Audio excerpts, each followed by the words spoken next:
Hello everybody, my name is Tom, and today we're going to talk about some genetic disorders, one of them called severe combined immunodeficiency. So first of all, let's talk about some basic things about SCID. So first of all, SCID is an abbreviation of severe combined immunodeficiency. It is also known as bubble boy disease. There are at least 13 subtypes of SCID. Secondly, SCID is kind of primary immunodeficiency diseases, or PIDS for short. PIDS is a huge category of genetic disorders. Here are three most common subtypes of SCID. The first one is called X-linked severe combined immunodeficiency. And we are going to talk about this disease here afterwards. So now we're going to talk about the X-linked severe combined immunodeficiency.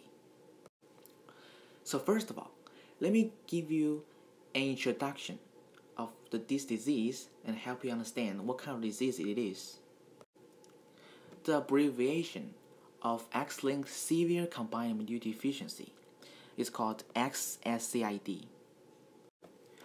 It is the most common genetic disorder among other subtypes of SCID.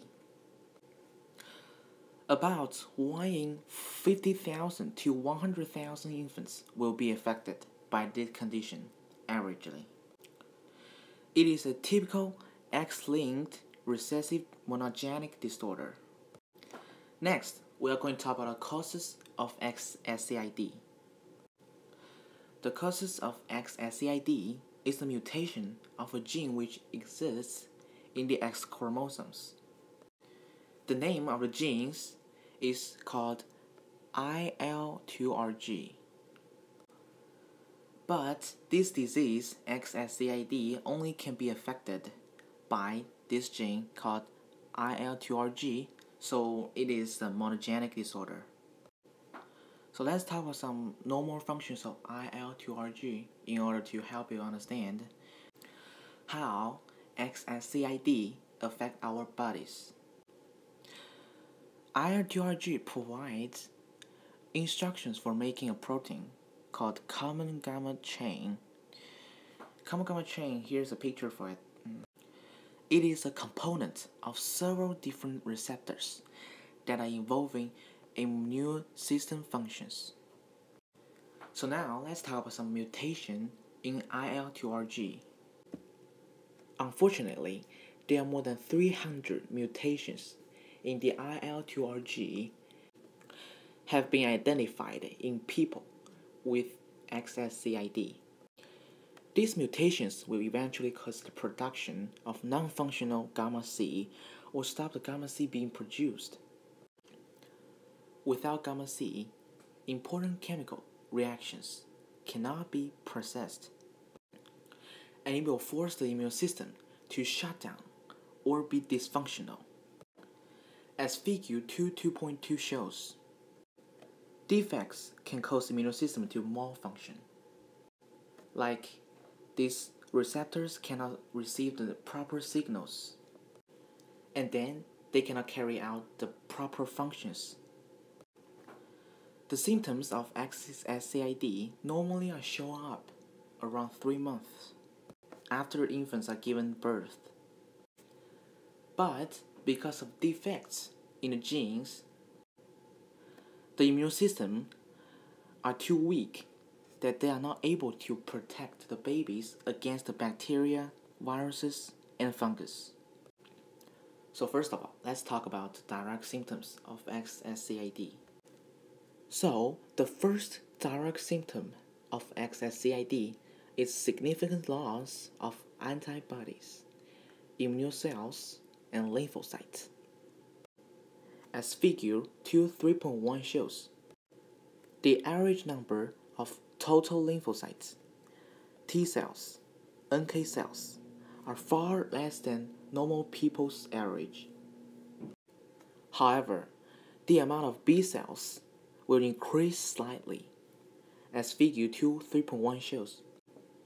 The number of B cells is slightly greater than normal people's average. Also, because of weakened immune system, there are some infections that we count as the symptoms of excess CID. There are three types of infections. The first type is called viral infections. The example here, called pneumonitis. It is an inflammation of lung which causes cough, fever, and chills. The second type is called fungal infections. The example here is called candidiasis. The symptoms of it include the difficulty in swallowing, oral lesions, and it will affect other moist places such as mouth and skin. The third type is called bacterial infections. These infections include rashes, diarrhea, cough, congestion, fevers, and sepsis. Next, let's talk about the diagnosis of XSCID. First, the diagnosis before birth.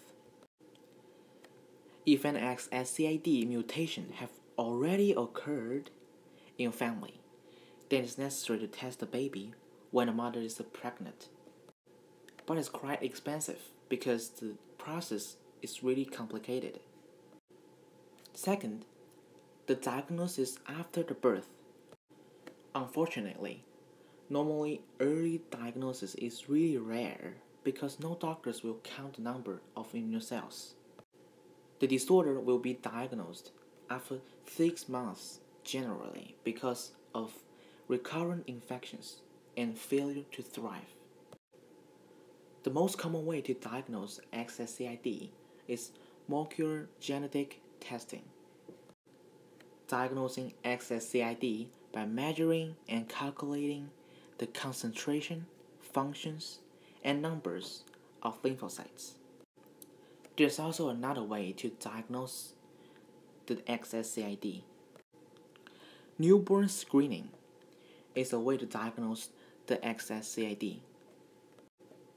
It analyzes the T-cell receptors to analyze the presence of the mutation.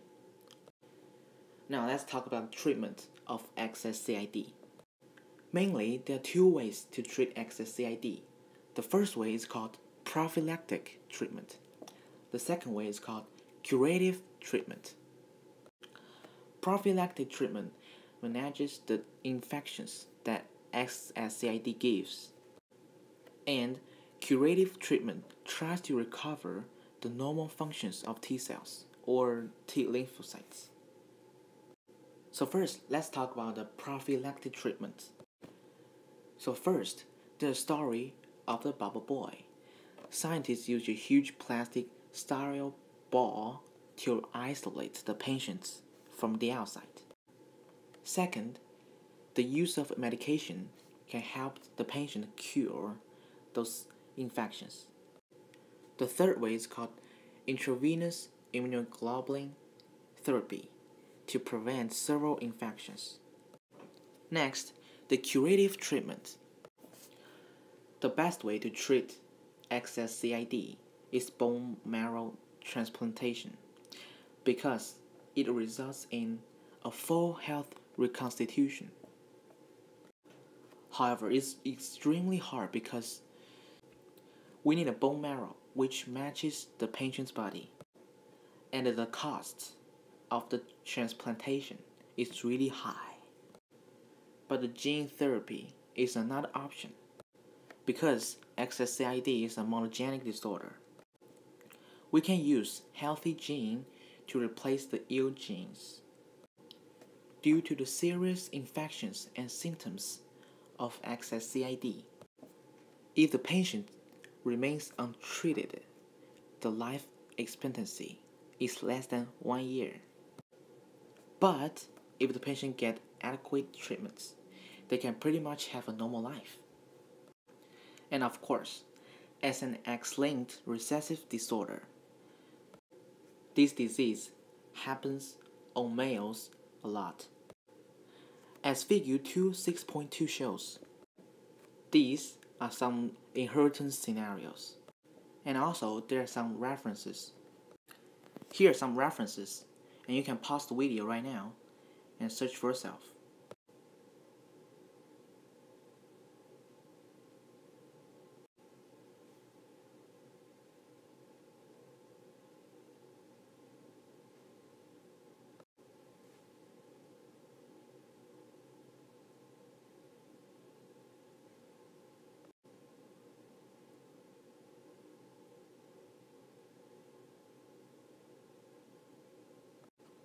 These are links to the pictures that are shown in my video. You can pause the video right now and search for them for yourself. And thanks for listening and watching. I will see you on the next video.